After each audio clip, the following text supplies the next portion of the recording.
How would black people survive on this planet if white people didn't exist? Now, some people might think of this as a joke, but this is actually a very serious question. The truth is, you will always point your finger at black people because that's what you do. That's what white supremacists do. And you, sir, are a diehard white supremacist. So I just watched the show Them on Amazon Prime. Very traumatizing and triggering show. I literally cried for 2 hours after the Cat in the Bag episode. I'm still fucked up about that shit. A show that all YT people should watch, since they like to pretend that, racism doesn't exist and things just happened so long ago, even though they're happening right now. And it just made me think about how, you have people getting lip injections and tanning their skin to the point they look like alligators, and they have leather skin and they look like a freaking belt. Even though, when you have a lack of melanin, every time you tan your skin in UV rays, you're causing yourself skin cancer because you don't have melanin. And how they go and get these perms and they're blackfishing, and how all of our culture, clothing, music, food, if you even go on social media, everything is revolved around black culture. And then you take it even further back to Europe, when the Europeans didn't wash their ass. They were eating rats. They didn't even know how to grow any food. Like, they didn't know how to do shit. Also, us cave dwellers would not even exist if it wasn't for black people, because they were the first people on Earth. Like, YT people wouldn't even be here right now if it wasn't for black people. Because of the bubonic plague, because they didn't know how to feed themselves, they didn't know how to wash themselves, they were living in caves. Like, black people literally taught them agriculture, literally taught them how to bathe, literally taught them how to fucking survive, taught them everything. And again, we wouldn't even exist if it wasn't for black people. Like, our great granddaddies and grandmamas once upon a time were black because they were the original human. So we come from black people. They created us. They're dominant, so we obviously wouldn't be genetically superior. Obviously, when even rock and roll and Elvis, and we found out Beethoven was black, but all of the music has been stolen from black people, all of the art, all of the inventions.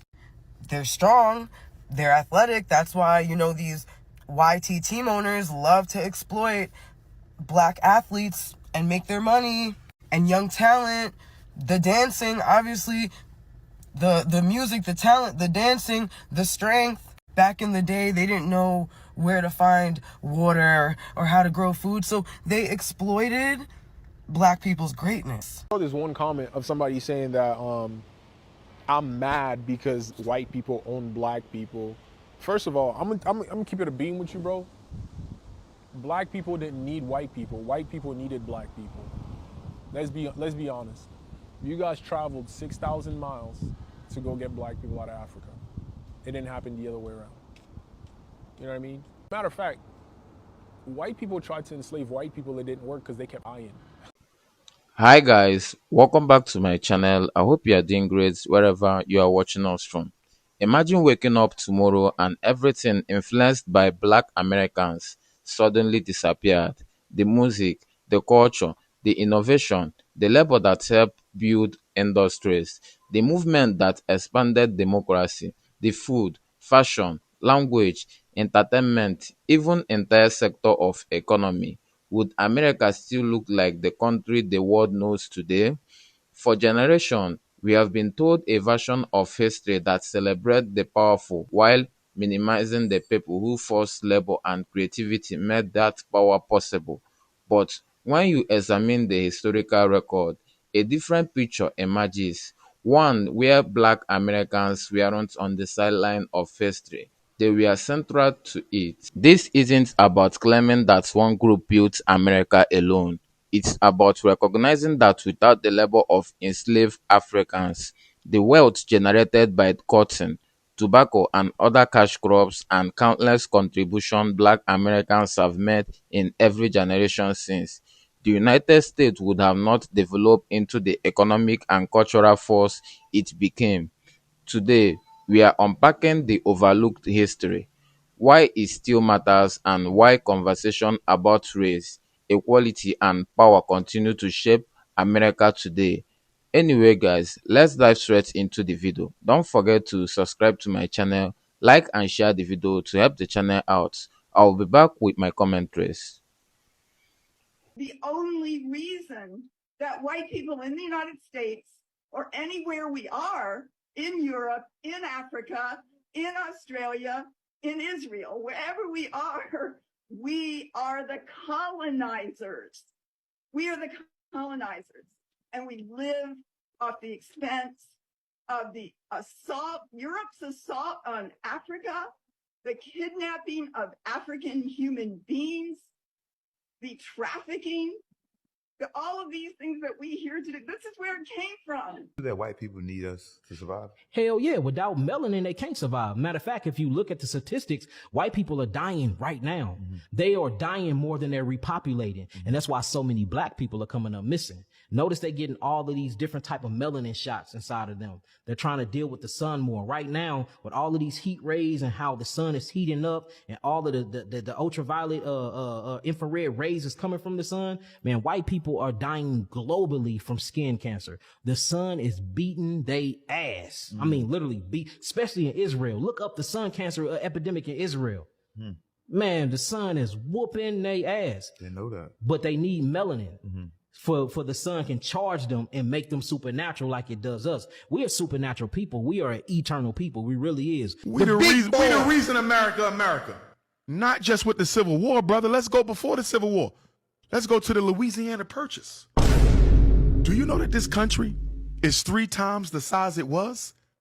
Because the Haitian Revolution went to Saint Overture and Jean-Jacques Dessalines and Christophe and Pétion and Cecil Fatiman and Boukman and Macandal, when they destroyed Napoleon's army, a slave army defeated the greatest general the white man ever had.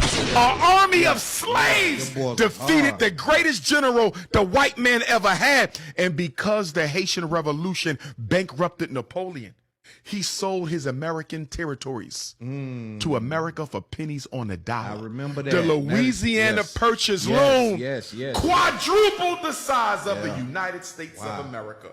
So when I tell you America wouldn't be America without black people, America wouldn't be America without black people. That's a fact. They were like, damn, we can't stay outside in the sun for hours and hours doing this shit because we'll literally die. Like, we need them to survive, is what white people said. You know how you have a parasite, and every parasite needs a host? YT people have been the parasite, and black people have been the host. The same way males created sexism to basically exploit the greatness of women. Because we can all go to a sperm bank and get sperm. There's tons of sperm. There's endless amounts of sperm. We don't need males to reproduce. We just need the sperm. And we got it. So, you know. But even if you take an egg from another woman, you still gotta put it inside of a woman to reproduce. You still need a human body of a woman. Biological woman. You still need the womb and uterus of a human being that was born female. Where we can just go to a sperm bank and get some sperm. You really need a woman to reproduce. We don't need you to reproduce at this point. So, clear people, YT people, realized they need black people to survive. And instead of oppressing and exploiting black people, when all black people did was be nice to them, more than they fucking should have, since, based on what we see now, you should have let them motherfuckers eat rats. I don't even care. You should have let my ancestors eat rats and shit on themselves and not wipe. You should not have helped them. I swear you should not have, because look at the ungratefulness. Then you have the audacity to try to turn people into slaves and exploit them and use them when they were literally trying to fucking help you. They were trying to help you. And this is what the fuck you do to them? And it's the same with women. Racism was created to exploit black people and native people. And sexism was created to exploit women. Like, this goes to show you can't do nothing for no one, bro. You give an inch and motherfuckers take a mile. YT people know that they're nothing without black people. Let me break something down for you, right? America is not just a country. It's a machine, every piece of it. The government, the corporations, the banks, the military, the schools, they're all gears working together to keep this engine running. But here's the truth that they don't want you to realize. This machine does not run without us. Black people have been the engine oil of America since 1619. We built the infrastructure, we picked the cotton that funded Wall Street, and created the culture that powers the world. We are the rhythm, the labor, the innovation, the humanity that keeps this whole thing from rusting apart. And now under Project 2025, that same machine is being redesigned, not to include us, but to use us quietly while pretending we don't matter. They're trying to rebuild America into a system that looks free on paper, but functions like a modern plantation, where your work is necessary, but your freedom is optional, where your voice is legal, but your influence is erased. That's what this Trump regime won't say out loud.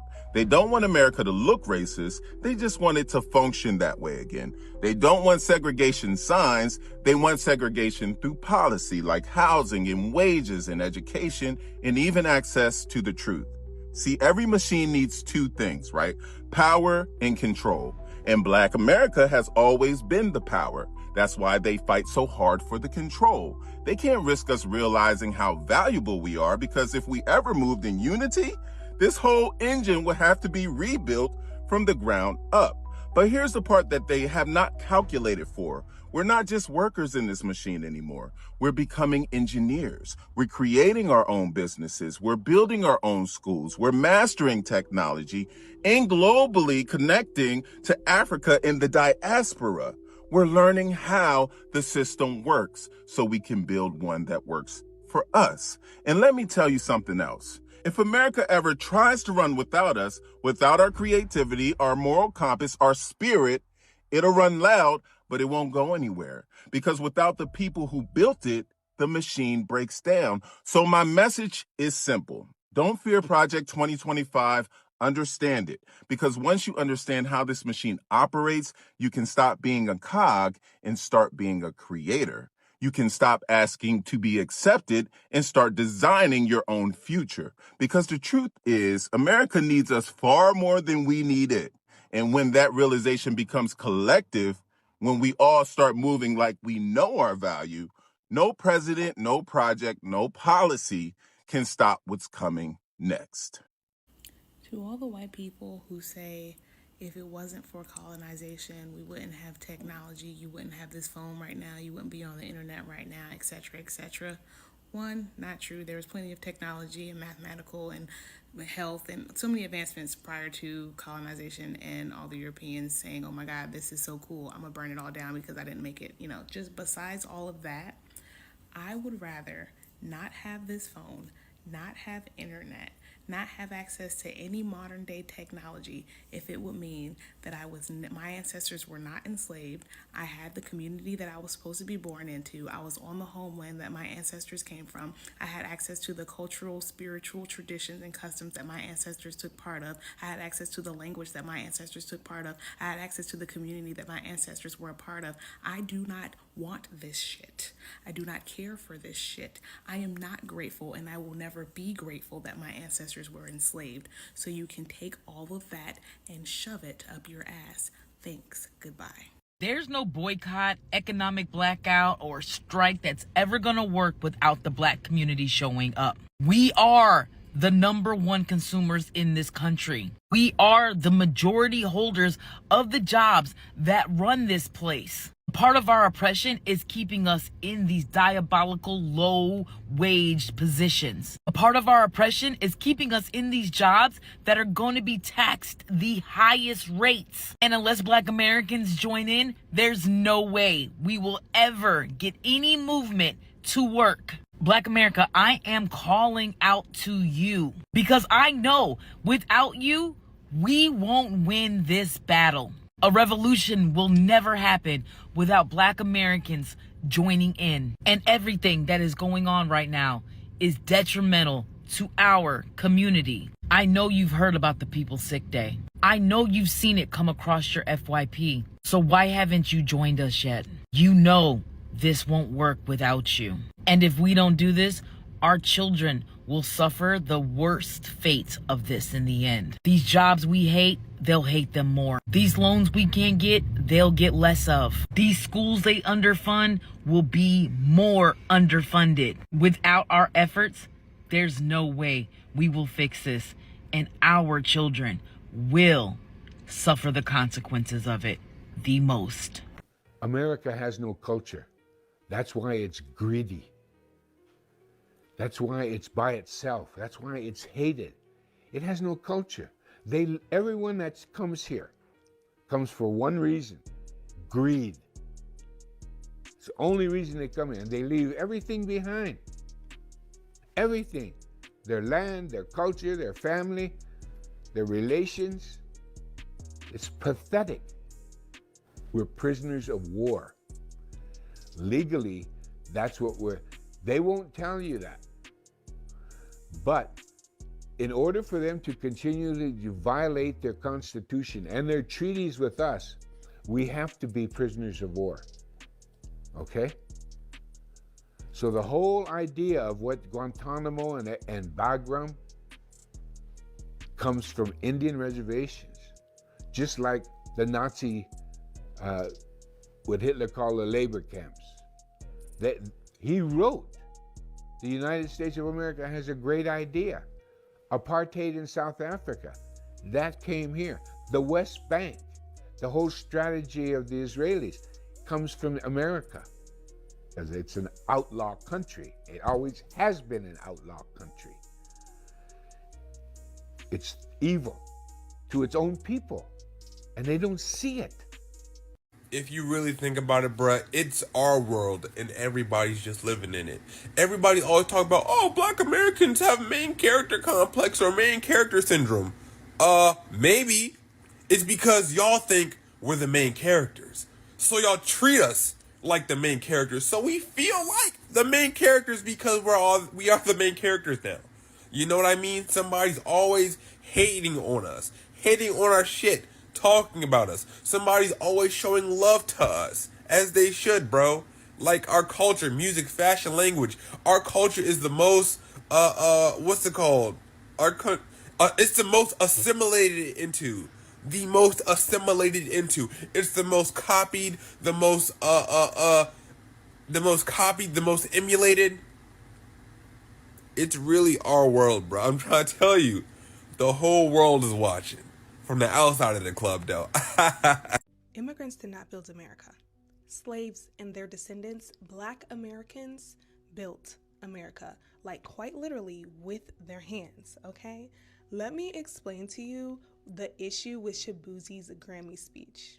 Let me start by saying that immigrants have greatly enriched this country, okay? We would not be where we are without them. However, they did not build America. And I think this is such an important distinction to make during Black History Month, because the comment, immigrants built America, is rooted in the erasure of Black contribution, okay? Specifically, Black American contribution, however involuntary it was. I understand that Shabuzi was coming from a good place when he said that immigrants built this country, but historically and factually, it is incorrect, baby. Chattel slavery built this country, and it is important to recognize that. People don't want to talk about slavery, but the reality is that slavery in the cotton economy is what gave America its legs, baby. There would be no America without slavery. The enrichment that is immigration did not come until significantly after slavery, right? Slavery dates back to the 1600s, girl, okay?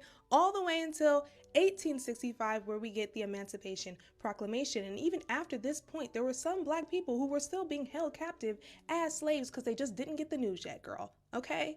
So when you think about that, how long slavery spanned, okay? And the fact that we get ushered into Reconstruction and Jim Crow, and slaves are now repurposed as sharecroppers, right? Or repurposed into roles in which they are only good for service. They are only good for functional positions that help prop up the country, not actual careers, not anything actually profitable. Like literally, Black people simply migrated from slavery into something else until we get into the civil rights era. For the people who think that we're arguing semantics, not only is this an important distinction to make so that we are recounting American history and Black history accurately, but also because the suppression of Black history, the erasure of Black history, okay, is what leads to the repetition of these atrocities, not on Black bodies, but onto others. And this idea that Black history and American history, when it repeats, that it's going to repeat with the same people, it does not. It does not. And I think we're seeing a little bit of the proof, but that will never, ever, ever change the fact that the biggest and greatest group affected by American history, affected by the American plight, and that actually built America is Black American descendants of slaves. America doesn't exist without Black Americans. That's just facts. Built this whole damn country for free. Every brick, every rail, every road laid with blood and sweat that never got a paycheck. And what did they get in return? Chains, whips, red lines, nooses, Jim Crow, COINTELPRO, prisons, knees on necks, bullets in backs. Ain't no other group forced to love a country that hates them like this. That's strength. That's America. 400 years of free labor built the economy. Cotton alone was worth $3 billion in 1860. That is trillions today. Wall Street, founded on slave trade. The White House, built by enslaved hands. Every dollar ever printed got Black labor backed into it. But tell a racist that and they act like it's a history opinion. They fought in every war. Crispus Attucks bled first for this country in 1770. Black soldiers saved America in the Civil War. Hell, World War II fought Hitler while getting lynched at home. Vietnam drafted in disproportionate numbers. The thanks they got: GI Bills blocked, housing loans denied, neighborhoods flooded with heroin by their own government. Look it up. And you still got racists yelling, "Go back to Africa," like they ain't the original stolen property. Malcolm X said it best. We didn't land on Plymouth Rock. The rock landed on us. Ain't that the truth? Black folks got every right to hate this place, but they stay. They fight. They create. They revolutionize. America wouldn't exist without them, and it damn sure would collapse without them. White people ultimately don't need other races in order to succeed, in order to be ourselves. Absolutely not. So how do you think America became the greatest economic nation without... Not through Black people. Oh, it wasn't? It wasn't because of free labor? Are you talking about slavery? No, I'm talking about slavery and also what happened after slavery, which Douglas Blackman talked about, slavery by another name. So I'm trying to understand, when you say didn't need it, how do you think America became the greatest economy that it did? How do you think that happened? Through the genius of Europeans. How was the genius of Europeans when the fact of the matter is it was actually King Cotton that supplied the economic means for America to do so? And that was a result of free labor from Black people. Look, the whole point here is that who creates these systems? Who creates these business models and businesses? Slavery was a business model? Well, yes, it was a business model. I asked you again, okay? You said we don't need anybody else. No. But the reality is, American history proves you wrong. The fact of the matter is, there is no great America. You can't sit here and talk about that greatness without other people making that happen. MAGA does not want Black people to go away, because who would they steal their culture and ideas from? What they want is for us to be second class and subservient citizens, right? Like, they want us to step off the sidewalk if they're walking past. They want us to say yes, ma'am, and yes, sir. They want us not to question their conventional wisdom. If they say Christopher Columbus was the greatest explorer of all time, they want us to agree, even though he was going the wrong way. If they say Thomas Jefferson was a great man, they don't want us to bring up Sally Hemings, right? They want us just to shut the fuck up and be second-class citizens. When it comes to immigrants, they want them to be invisible, right? It's not that they mind them being here. It's just too many for their comfort. So when they say make America great again, that's what they mean. A time where Black people were silent and subservient in a time where immigrants were invisible. But I have bad news, we're not going back. Tell you what I understand racism to be. Racism is a behavior system that is organized because white people are a minority on the planet. They are a tiny minority of the world's people. The black, brown, red, and yellow people are the world majority. Not only that, white people are genetic recessive in terms of skin coloration. You see somebody like whose skin is white, if they have sexual relations with a black person, the product is colored.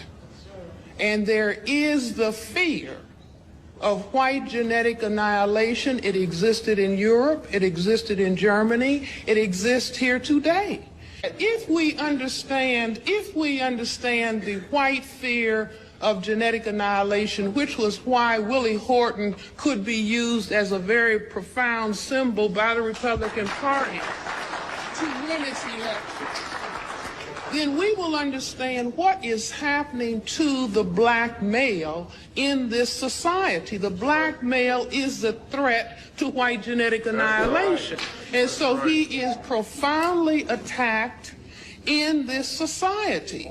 And if we begin to understand that, we understand what happens to the black family. If you remove the father, then the son is wandering around confused, doesn't know what to do, will get together in a gang, and ends up being depressed, getting on drugs, and going to prison.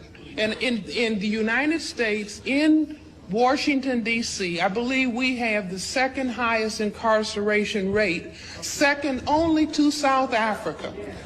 And so in South Africa, you have black men in the work camps and the women on the Bantu stands, and here we have the black men in prison and the women in the projects, and the male children going unfathered. Now, I say that racism is responsible.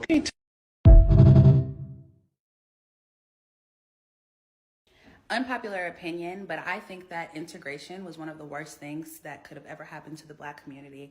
I think separate but equal would have done just fine, but being integrated with people that hate us was never a good look for our community. There are not enough white men in America to drive GDP for the next 20 to 30 years. Not enough successful white men. And it's not a racial comment. It's not a political comment. It's just good common sense. It's demographics. Demographics are destiny. It wasn't a attaboy to white people, and it wasn't a diss to black people and brown people. It was a statement of a material mathematical fact that demographics are destiny. And for the first time in history, there's just not enough successful white men to drive gross domestic product for the next 20 or 30 years. If we don't include everybody in this economy, we're going to be, within 20 years, a nation who used to lead the world. We will not be the sole superpower. We'll be speaking Mandarin or Russian or some other language because they want to be us. And we won't be able to grow the economy without including all of God's children. Women, minorities, they're going to be a majority of this country within 10 years. And my rich friends need my poor friends to do better, if only to stay rich. Like literally, for the first time, we're all in this thing together because 70% of GDP, gross domestic product, is consumer spending. And there's all this discussion about, merit. Yeah, look, nobody's going to succeed long-term unless you're smart. All right, you can get a break, but if you're dumb, you can't do the job, you're out, right? Capitalism's a gladiator sport. You don't survive unless you're good. But also, relationship capital is a real thing. If you hang around 9 broke people, you're going to be the 10th. I see all the time the benefits of having the right class involvement, class structure, social environment. How many times somebody get a job because they caddied for somebody, or their father, knew the right person. They made a phone call for them, or you went to the right school, you went to Harvard or Yale or whatever, and you became buddies with somebody who became the CEO, and you became the CFO because you're an average student, but you knew the guy. And that's not racism. It is discrimination. You discriminate against somebody else to hire somebody that you like. By the way, I'm not saying it's bad. I'm just saying it's an is. That's the way the world works in many ways. It should never be racism based. But people make choices and they discriminate as they're making discriminating choices, right? And what I'm saying is that those choices have to increasingly have a lens that opens up that says, there's probably a Steve Jobs in the hood. You know that NASCAR came from moonshine running, by the way, in the Appalachian Mountains? By the way, that's literally true. It was poor, struggling whites who were running from the police. They realized that was not going to work, so they realized they were great race car drivers, and so they focused on what they could do well. They were ostracized from society. They were dismissed as important, and now those same families are worth hundreds of millions of dollars 4 or 5 generations later, and are highly respected in society now. That's NASCAR. Well, what don't you think that there is brilliant talent in every inner city and low wealth neighborhood or so-called poor group or left behind group? This country is all about going from the bottom to the top. That's my book, my 5th book, Up From Nothing. And I believe with the right tools and the right laddering effect, we can grow GDP 3, 5, 10% more than what it is right now annually. And that is the goal, is we're better together. And that's what I believe. That's what this piece says. And I dare anybody to give me math that competes with this. I have no idea, if we don't embrace this, how this country continues to lead. We can have a debate all we want. There's just not enough white men to go around. God bless. Peace. Welcome back, guys. For centuries, Black Americans have contributed far more than history books have often acknowledged. The wealth created by slavery fueled banks, ports, railroads, factories, and international trade. Cotton became one of the country's most profitable exports, driving economic growth that benefited industry far beyond South. After slavery ended, exploitation didn't disappear. Sharecropping, discriminatory labor systems, segregation, and unequal access to wealth continue to shape economic opportunities. Despite these barriers, Black Americans built businesses, created thriving communities, fought for civil rights, and transformed American culture. Think about music: jazz, blues, gospel, rock, hip hop, R&B. Entire global industry trace their root to Black creativity. Think about sports, science, medicine, literature, military service, entrepreneurship, and civil rights. This contribution didn't just enrich Black community, they reshaped America itself. Supporters of this perspective argue that many conversations about American greatness leave out this foundation.